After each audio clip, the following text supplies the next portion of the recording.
Shalom, perkenalkan nama saya Charles Waruhu. Saya mahasiswa dari STM Syulam Carry semester 2. Saya di sini akan mempresentasikan jawaban UAS saya di mata kuliah Spiritualitas Kristen. Baik, langsung saja yang pertama yaitu pengertian spiritualitas Kristen dan perbedaan spiritualitas Kristen dan ritual keagamaan. Spiritualitas Kristen adalah hubungan yang hidup, pribadi, dan mendalam antara seseorang dengan Tuhan melalui Yesus Kristus yang dikuatkan oleh Roh Kudus. Spiritualitas ini menekankan pertumbuhan rohani, kedekatan dengan Tuhan, dan pembentukan karakter seperti Kristus dalam kehidupan sehari-hari. Fokusnya adalah iman yang hidup, relasi yang nyata dengan Tuhan, serta perubahan hati dan sikap. Perbedaan spiritualitas Kristen dengan praktik ritual keagamaan yaitu spiritualitas Kristen berfokus pada hubungan pribadi dengan Tuhan dan juga digerakkan oleh iman dan kasih serta melibatkan perubahan hati dan hidup. Sedangkan ritual keagamaan berfokus pada pelaksanaan aturan dan upacara, digerakkan oleh kewajiban atau tradisi dan tidak selalu menghasilkan perubahan batin. Yang kedua yaitu jenis-jenis meditasi. Yang pertama, meditasi musik. Meditasi musik adalah perenungan rohani yang dilakukan sambil mendengarkan lagu-lagu rohani atau musik instrumental Kristen. Misalnya mendengarkan lagu penyembahan atau mengizinkan Roh Kudus bekerja melalui lirik atau melodi musik untuk membangun iman dan damai. Kedua itu meditasi visual. Meditasi visual adalah meditasi yang menggunakan gambar, simbol, atau pemandangan untuk membantu fokus dalam doa dan perenungan. Biasanya kita bisa merenungkan salib sambil mengingat kasih pengorbanan Kristus dan juga menatap gambar Yesus sebagai gembala yang baik, lalu berdoa tentang perlindungan dan pembimbingannya. Yang ketiga itu meditasi Alkitab. Meditasi Alkitab dilakukan dengan cara membaca dan merenungkan ayat-ayat Alkitab secara perlahan dan mendalam. Misalnya kita bisa memilih salah satu ayat Alkitab, lalu kita baca dengan perlahan, kita renungkan dan kita responsi bacaan itu dalam doa pribadi, dan kita berdiam diri dan merasakan kehadiran Tuhan. Nomor 3 yaitu jenis-jenis doa yang umum dalam kekristenan. Yang pertama yaitu doa penyembahan, berisi tentang memuliakan dan meninggikan Tuhan karena Tuhan begitu besar dan layak untuk disembah. Yang kedua yaitu doa ucapan syukur. Doa ucapan syukur ini berisi tentang ucapan syukur atas berkat, perlindungan, dan kasih karunia Tuhan. Yang ketiga yaitu doa permohonan. Doa permohonan ini berisi tentang memohon tentang kebutuhan pribadi kepada Tuhan seperti kesehatan, pekerjaan, dan hikmat. Yang keempat yaitu doa syafaat. Doa syafaat berisi tentang mendoakan orang lain, keluarga, gereja, bangsa, dan orang sakit. Bagaimana doa mempengaruhi hubungan dengan Tuhan? Yang pertama yaitu menguatkan iman. Ketika doa dijawab atau tidak dijawab, kita belajar dan bertumbuh dalam iman. Kedua, membangun keintiman. Seperti berbicara dengan sahabat dekat, doa mempererat hubungan dengan Tuhan. Ketiga, memberi damai. Doa membawa ketenangan di tengah pergumulan. Keempat, membentuk karakter. Doa membuat kita lebih rendah hati, sabar, dan penuh dengan kasih. Yang keempat yaitu ayat-ayat Alkitab yang sangat berpengaruh dalam spiritualitas Kristen. Yang pertama yaitu Mazmur 23 ayat 1, Tuhan adalah gembalaku, takkan kekurangan aku.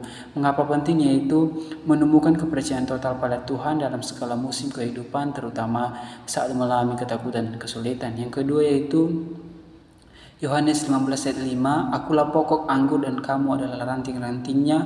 Barang siapa tinggal di dalam aku dan aku di dalam dia, ia berbuah banyak. Mengapa pentingnya itu? Mengajarkan bahwa spiritualitas sesejati tidak datang dari usaha sendiri, melainkan dari hubungan yang terus-menerus dengan Tuhan.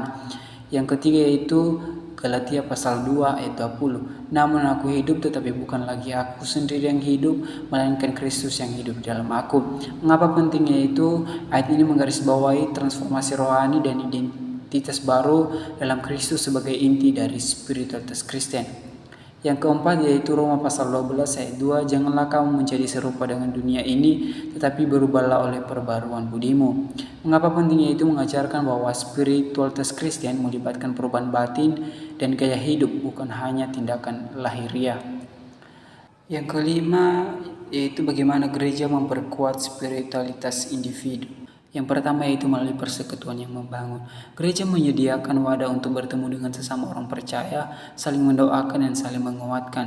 Contoh konkretnya yaitu dalam suatu kelompok sel atau komsel, saya melihat bagaimana orang yang sedang lemah imannya mendapat kekuatan kembali karena didoakan dan didukung oleh rekan-rekan seimannya. Kedua yaitu melalui pengajaran firman Tuhan yang terarah.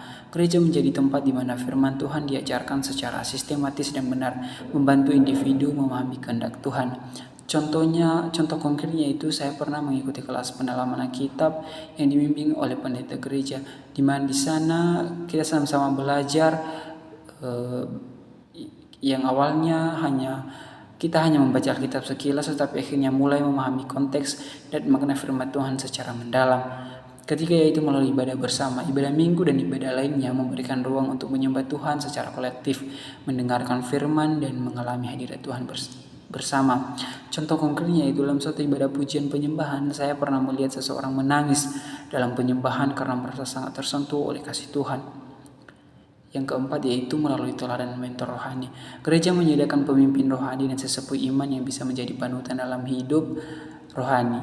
Pengalaman konkretnya yaitu saya pernah dibimbing oleh seseorang dalam gereja yang secara rutin mendampingi saya dalam doa dan firman saat sedang bergumul dengan keputusan hidup. Bimbingan doanya sangat menolong saya untuk tetap berpegang pada kehendak Tuhan.